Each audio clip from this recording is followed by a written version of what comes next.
Hello, I'm Claire Moody, Avon and Somerset Police and Crime Commissioner, and this is Police Question Time.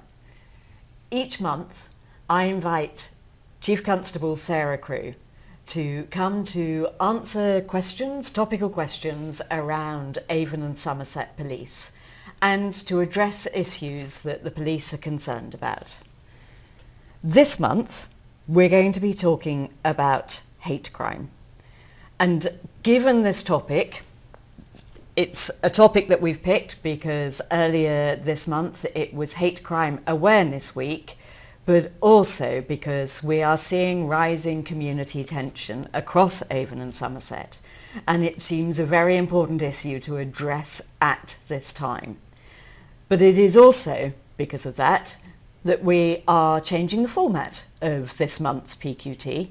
And as well as having questions and a discussion with the Chief Constable Sarah, we've also been joined by Alex Raikes, changed your name, Alex Raikes and Dan Green.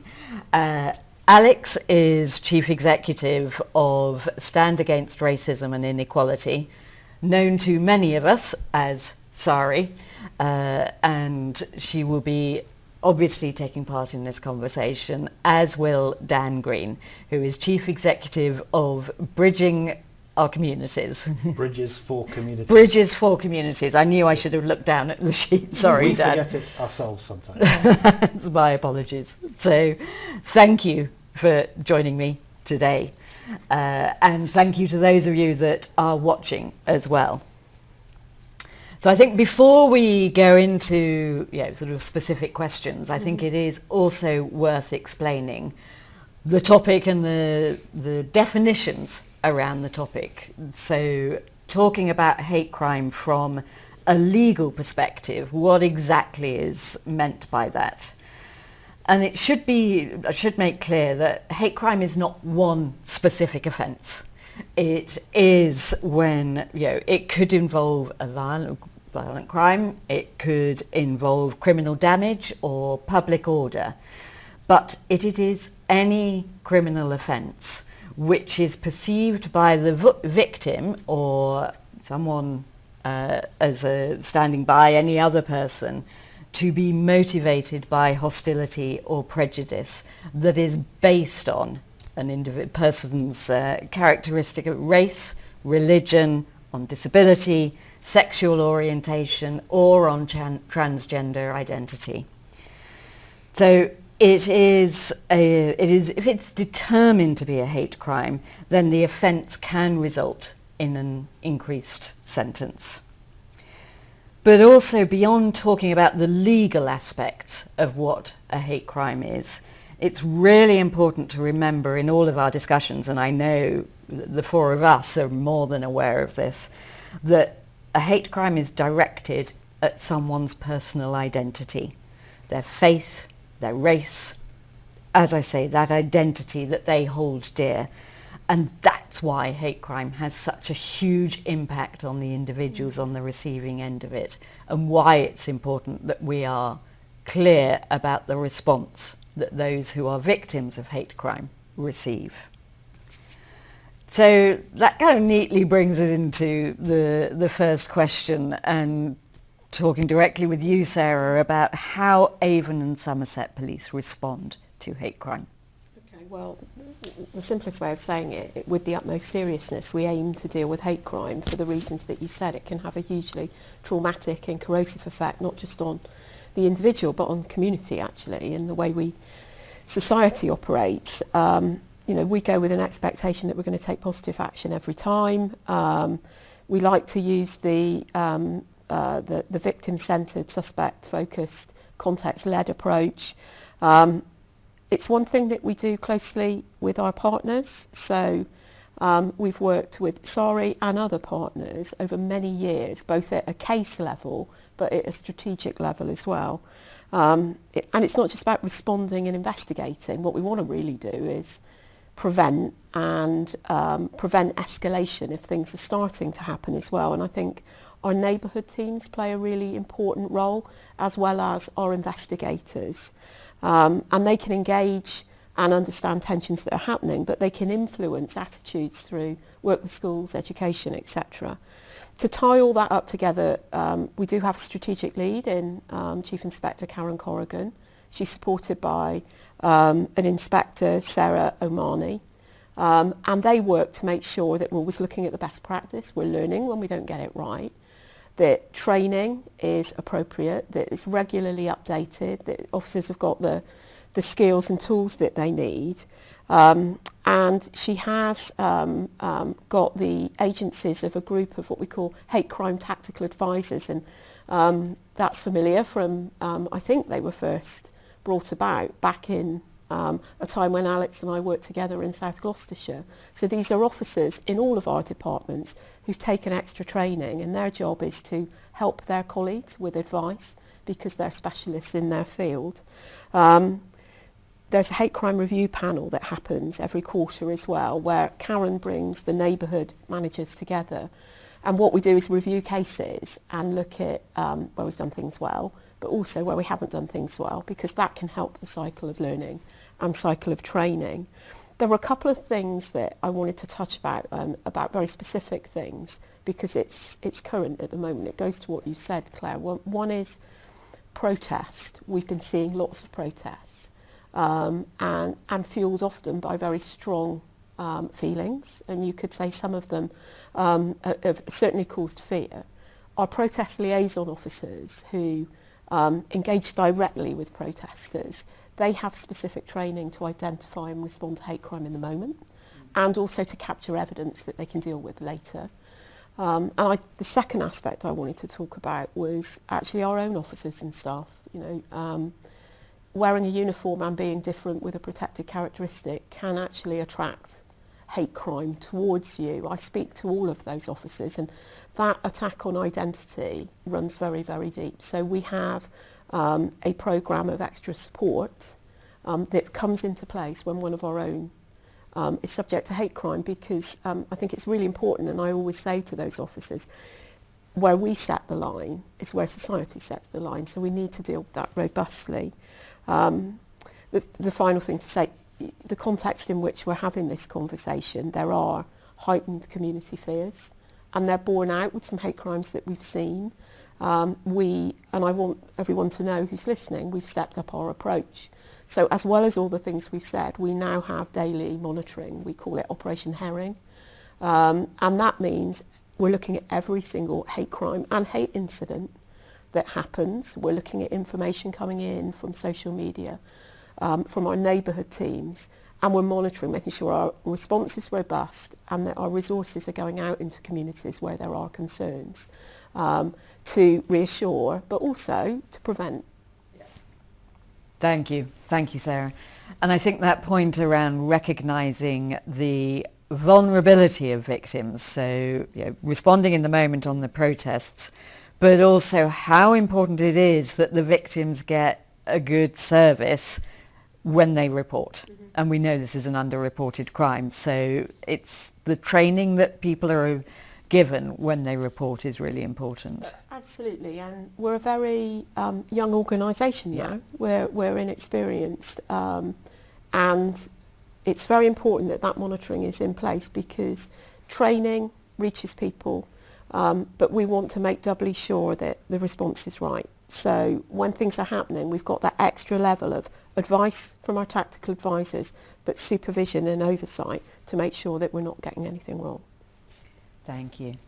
I think now it's really important to, sort of talking about victims means talking with yourselves around making sure that that support is available effectively. And I think, Alex, coming to you first in terms of what support is available for people. Well, SARI is, you both of you have known SARI for a very long time.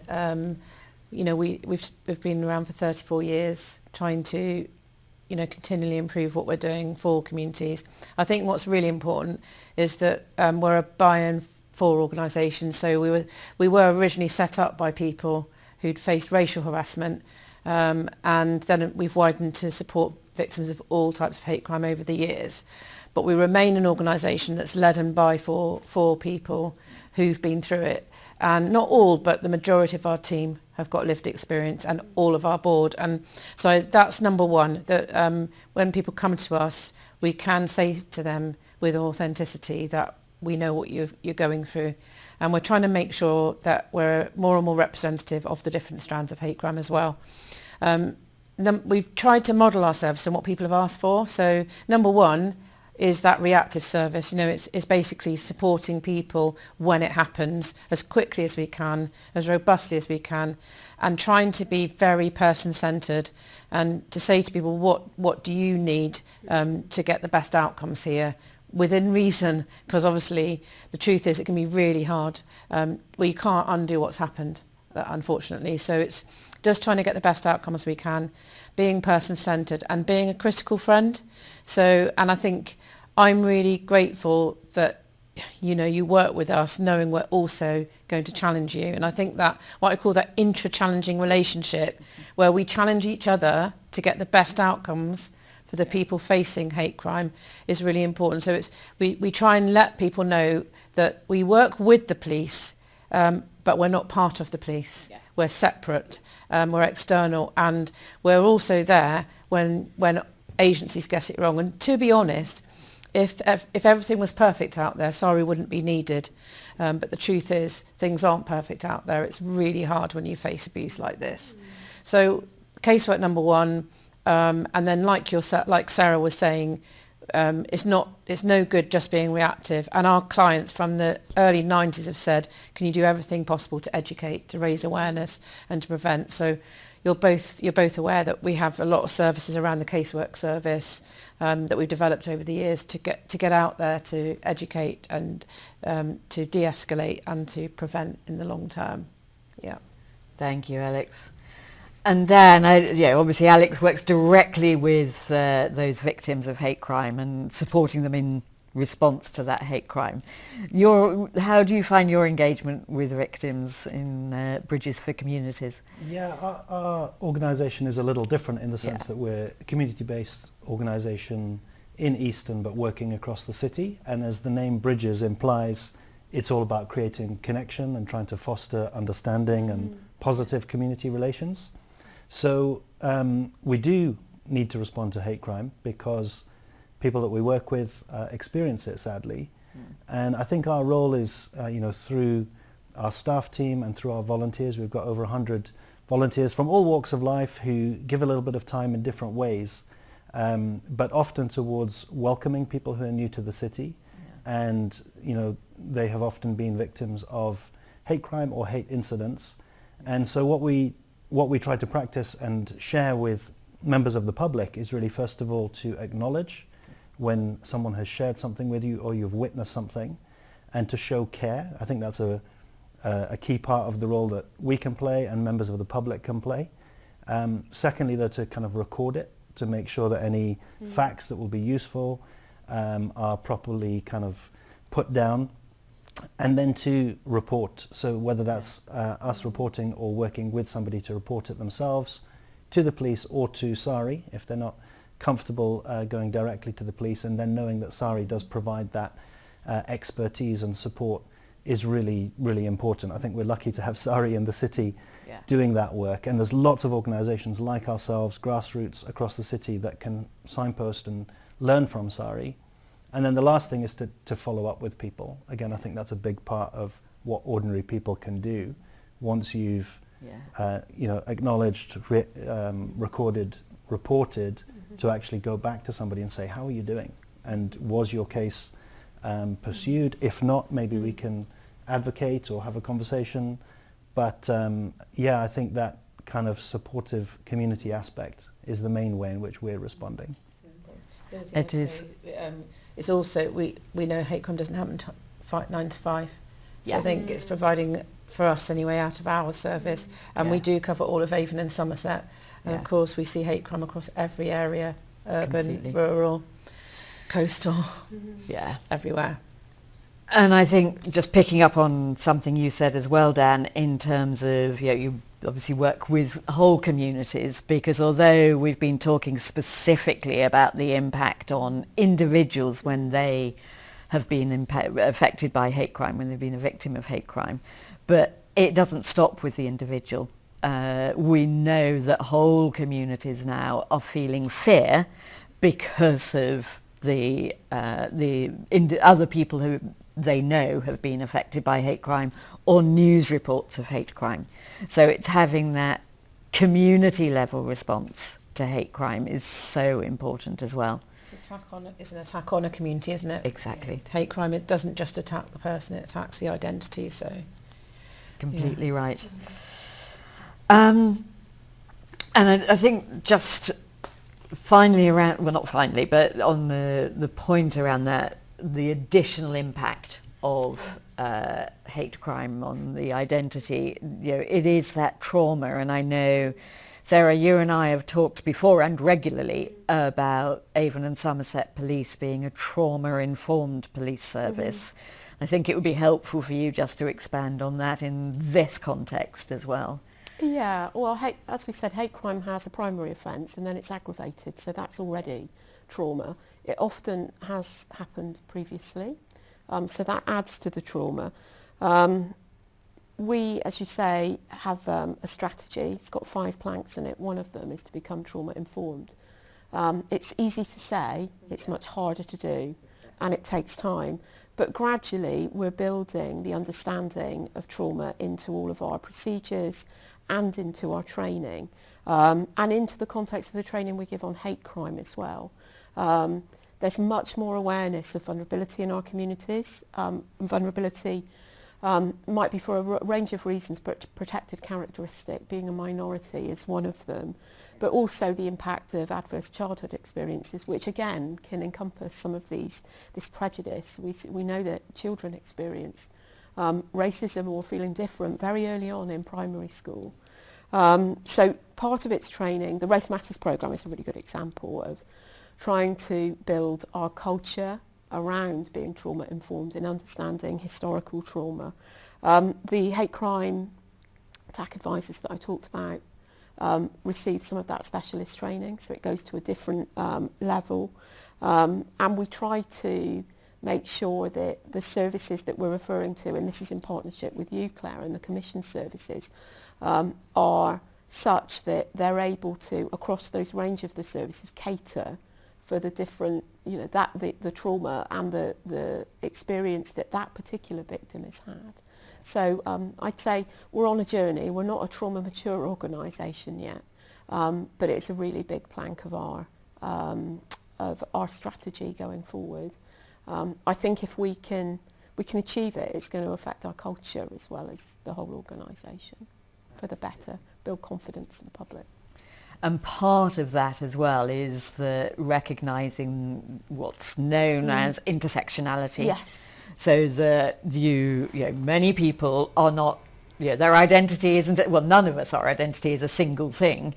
No. But the hate crime can be more directed at women. Yes. From a minoritised background, a black and minoritised background, or if there is a disability involved, but also another protected characteristic. And also, we're very aware of previous interactions with the police. Yes. And Dan's mentioned that it may be not even in Somerset Police, maybe somewhere else.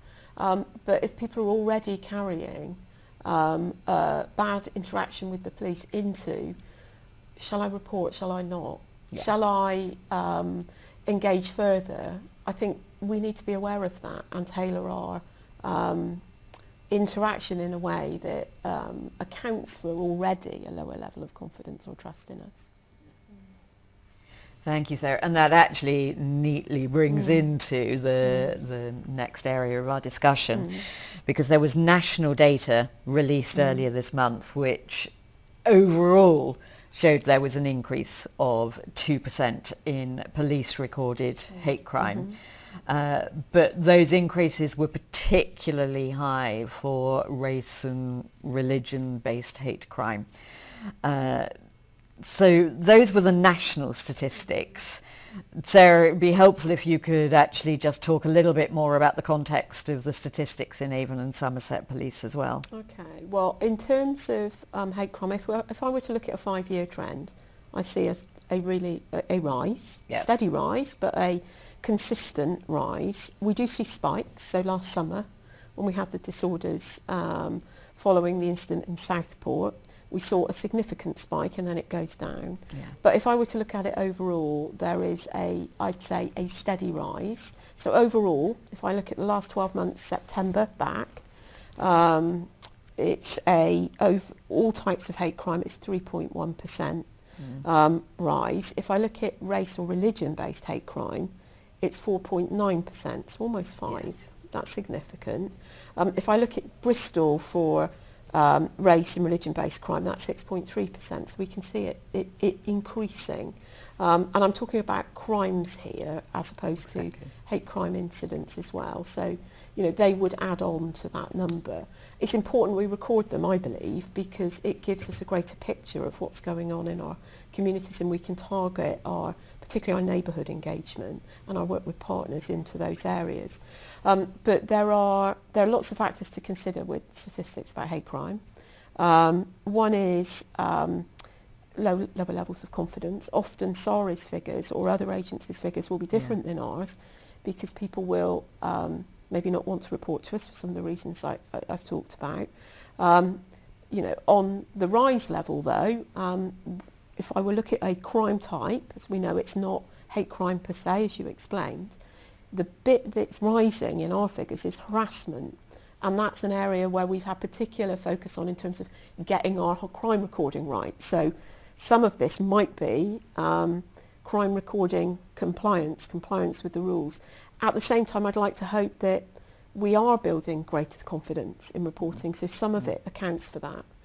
In Avon and Somerset, there's another unique factor, we record gender-based hate crime and hate incidents. So that would be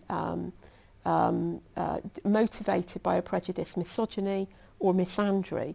That we don't have to do that, not every police force does it, only a few do. But again, we think it's very useful to record that within our figures because it gives us a greater picture of what's going on. So there are lots of factors to consider. I think the most important one to take away is there is underreporting and we need to see more. And the more that we have, the more that we can be in that preventative space, as well as we can do great investigations, see justice done for victims, and in doing that, we send a message out to society about where the line is, and that has a great deterrent effect. Yeah, we see a rise just before the police quite often in Right. SARI. So we have a much smaller figures, of course, overall, but just recently I was in a meeting and I said, we've had a rise, and police colleague said, have we? And they went and checked, and sure enough, there's come in just behind, because I think we're grassroots, but nationally, of course, the figures were for last year. Yes. And I think we're all right. expecting, expecting, unfortunately, to see a much more marked rise this year, which you've obviously got some more recent figures. But nationally, last year, Islamophobia had gone up by 19%, which I think is really concerning.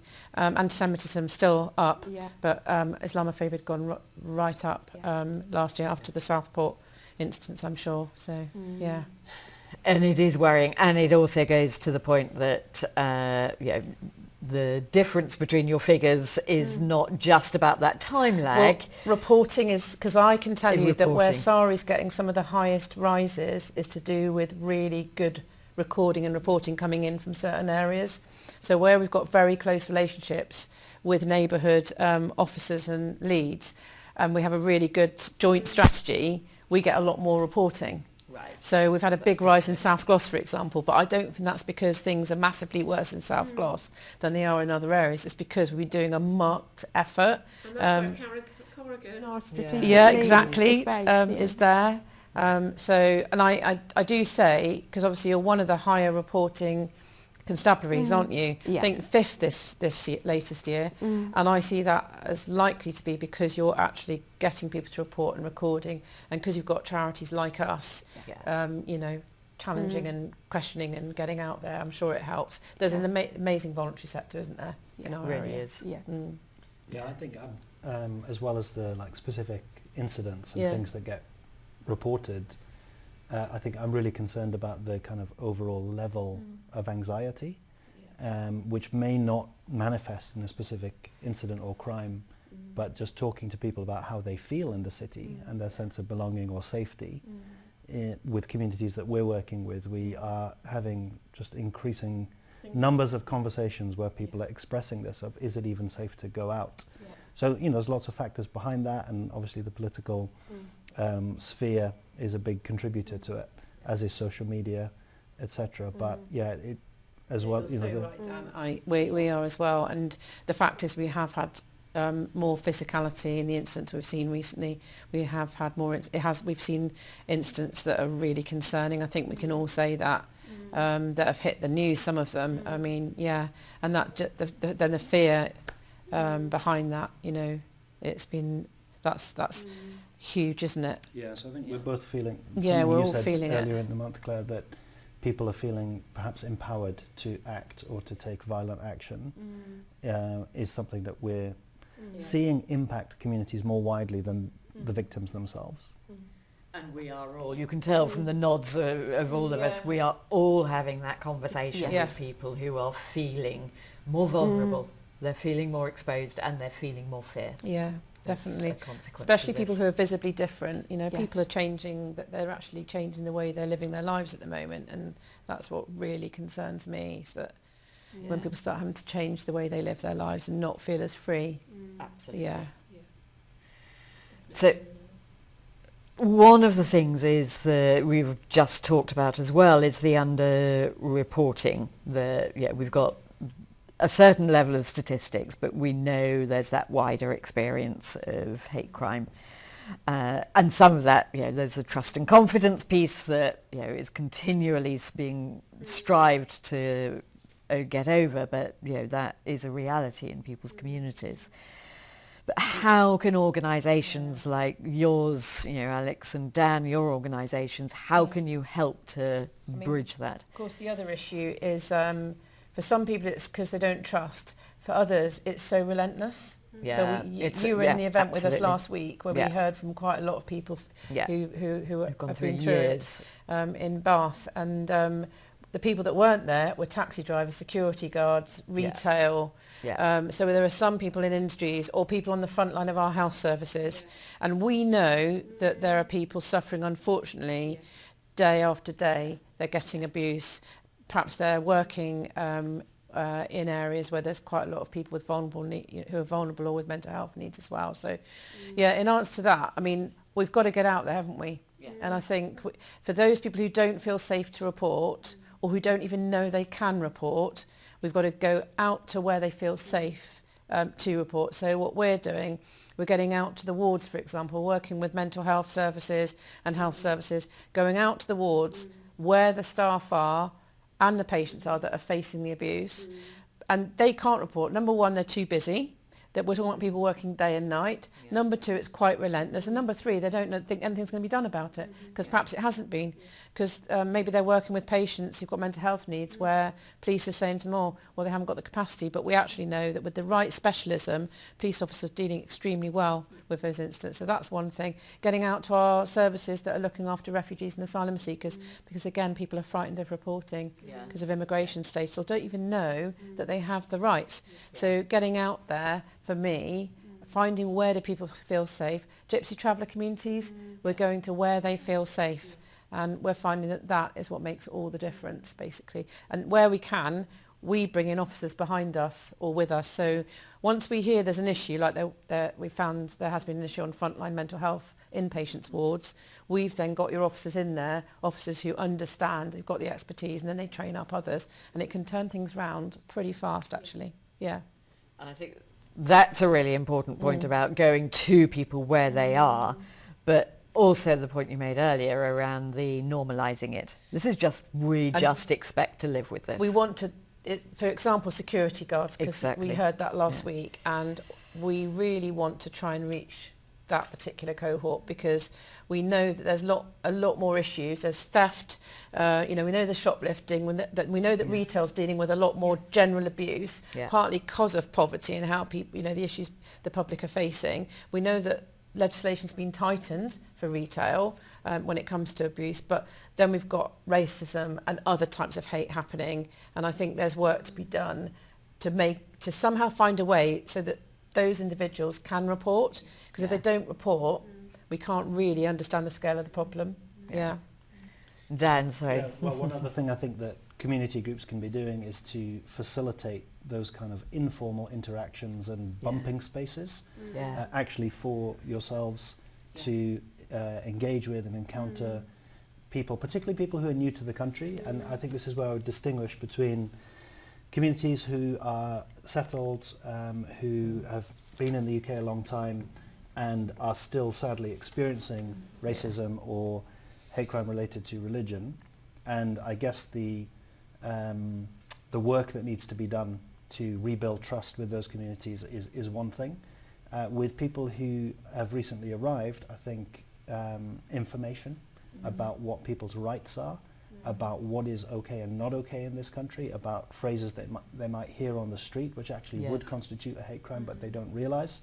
So it's kind of an information piece and giving people the confidence and the interaction. So we've had some wonderful PCSOs come in and meet with groups who are new to the country as part of a kind of welcome to the UK session, informal spaces where people can ask questions and kind of normalize that relationship, you know, and realize that they can challenge an officer on their identity, and just almost realizing that they have the right to do that in this country. So yeah, I think that's hopefully something that other groups like ours can be doing more and more. And that's such an important factor, is giving people information about what their rights are, information about what they don't have to put up with, what they should be able to challenge, and that actually they have even knowing, because I've met quite a few people, even on some extremely serious incidents, and they don't know what a charity is. They don't understand that you can have a free confidential service with no catches, and that's something we've had to, for some people, they've not been used to that kind of organisation being available to them. The other thing I find is that when people have had a bad interaction with a police officer or other officers, it's saying to them, that's one officer, let me introduce you to someone else who will, another officer that will care, and trying to get people to realise that one police officer is not the same as every police officer as well. And it's the same, I think, with other services. Yeah. And with people that have come to the UK from elsewhere, often the reasons they have come here is because they've been fleeing authoritarian regimes. So the association with policing is one of, it's an arm of the state that will, that is there deliberately to interfere in their lives. And you know, the reason they fled was because of the malign purpose of that interference as well. So yeah, that building of confidence and understanding the nature of consent, policing by consent in this country is invaluable. Sarah, you and I both issued statements recently about community tension, and you touched on this in your first answer around the role of policing when it comes to hate crime. But I think it would be useful to expand on that role in terms of policing, promoting community cohesion. Well, policing for me actually is not just about enforcement, it's an important aspect of it, but our job is to work with others, communities themselves, but groups as well, and other partners, to help create the conditions in which all communities thrive. So that's I see as our role. Now that comes from great community policing, being visible, being approachable, being engaged. I think it comes from partnership working. It does also come from, that enables us to identify early when there are tensions in communities. The reason why I can nod is because over the years, I and others have won the trust of people in the community who can pick up the phone on a Sunday night, and Alex is one of them, and say, this is happening in our community and we need help. So you have to be out there. You have to be making those connections at every level, PCSO to Chief Constable, to understand what's going on, and then you need to respond. You need to be visible, engage. And our statement was part, the statements we made was part of the stance that we need to take. I do think there are particular vulnerabilities out there. So intersectionality is a really good example. There isn't just one vulnerability. There are a number. You know, our job is to serve, but it's also to protect the vulnerable. So I think we need to be sure that we're doing that well, and then we're making it visible that we're doing it, because that builds trust and confidence. I think somebody else, a very retired now Chief Constable, said policing's too important for the police to do alone. So I think how we work with partners and how we go into schools and do education, I mean the young people, if we can get it right with them early, I think we've got hope for the future, haven't we? So I think policing has a role in youth engagement and early intervention there, and working in schools. And finally, I just think good policing is about creating trust and safety, and it's good policing when we only resort to enforcement, and you know, the more coercive elements of policing is a last resort. So that's how I talk about policing within the constabulary. That's how I encourage my officers and staff to operate. That's why we hold and have continued to hold through austerity neighbourhood policing as much as we possibly can. And it's great to be able to invest more into it and to actually extend it, perhaps, as the world has changed in terms of communities. They're not just geographic, to try and find ways into them, and our partnerships are absolutely key to that. So so when you know, communities and community leaders spoke to me, I just felt it was important to be able to have to say something publicly, which policing doesn't always do, to reassure people that we're there for them. Thank you, Sarah. And it would be remiss not to mention at this stage that there is also a reorganisation going on inside Avon and Somerset Police to reinforce that neighbourhood connection and that understanding of the communities. Yes, well, we've already invested more people in neighbourhoods, particularly some experienced officers who were able to respond to problems in their communities quickly and are not burdened by extra workload. They go to those problems, and we've talked about what these current problems are. But from the 3rd of November, we are reintroducing our geographic commands with local leadership, but also local focus, based around the local authority boundaries, which means that we can work much better in partnership, both internally, our neighbourhoods, working with our patrol teams who are there 24/7, and our CID teams, but also with our local authority partners and our voluntary and community sector partners as well. So I hope to see an improvement, but there's more to do even after that. Thank you. Dan, I want to come to you specifically at this point as well, because you know, sort of talking again, we've been talking about prevention as well as, you know, the necessity to respond and stand that up even more now. And your organisation is about, you know, bridges for communities. It's about bringing people together. So how do we work on that prevention? How do we have those, you know, those conversations between groups and reinforce that community sense? Yeah, I think we are really keen to always point towards the fact that hate crime and racism are sad realities of society, but they're not the only reality. They're not the only story. And there's lots of good things that go on day by day, week by week, that maybe don't make the headlines. And a lot of people in a city like Bristol who are incredibly welcoming, caring, kind towards neighbours. So there's a lot that goes on that's good in terms of community cohesion, social cohesion. But we need to keep pressing the pedal, because we're living in a time where things are increasingly fractured. I see these violent incidents and hate crimes almost as a symptom of the fractures, but the fractures run deep, and that is about the social fabric, about the social contract between people and government, and I think the influence of online actors and all of that. So there's a lot to be worried about, a lot to be concerned about, but there's also a lot to celebrate, and I think we need to keep telling those positive stories, because A, we need hope, and B, they are part of the story, and we mustn't be drowned out by the difficulties. So some of the ways that we try to do that are simply around getting people together in the same room, and that can be done around things like food. They just act as a very universal vehicle for people to kind of gather, get to know each other, actually look one another in the eye. And as we do that, those kind of perceptions, even prejudice, even racism towards others tends to fade, because you have the opportunity to see somebody else as a human being. And then there are things that we need to do which are more focused and more intentional and more difficult. So we've been holding listening spaces to look at some specific topics which might bring people together from very different opinions.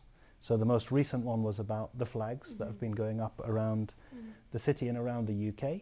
And we framed it with the question of, what do the flags mean to you? Because we wanted to try and create a space where somebody could come and bring an opinion where their starting point was just, of course I want my flag to be displayed. This is my country's flag. It shouldn't be a big thing.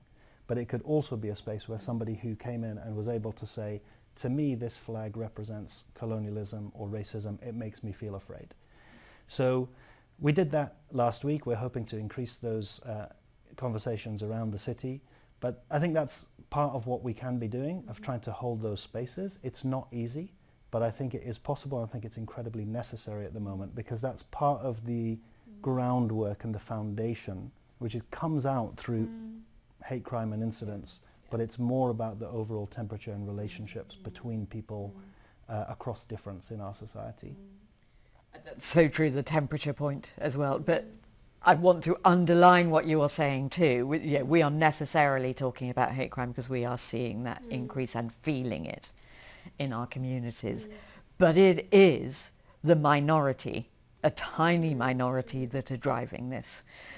Actually, the overwhelming instinct of human beings is to kindness, is to community. And that is, we should be amplifying and celebrating that. And that is the best of us. What we should celebrate in our communities. Saw it last summer, didn't we, after the riots? I think everyone was so scared and we didn't know what was going to happen next, and it was really frightening. There were some appalling behaviours. But actually what really restored a sense of safety and security was the majority of people, the huge number of people from every background and in every area saying, I'm not having this here, and standing up against it. And I think that was, I just remember how that really helped. With regards to what had happened after what you sort of thought, how could people feel safe ever again after that? But people did, because they saw so many people stand up and say, this is not happening here. I do think there's so much more that unites us than actually divides us, and those courageous conversations, if you can get them to happen, I think people see that in each other. It's just getting them to happen. When they don't happen, I think it's much easier for you for some of the suspicion and the barrier and the division to get bigger.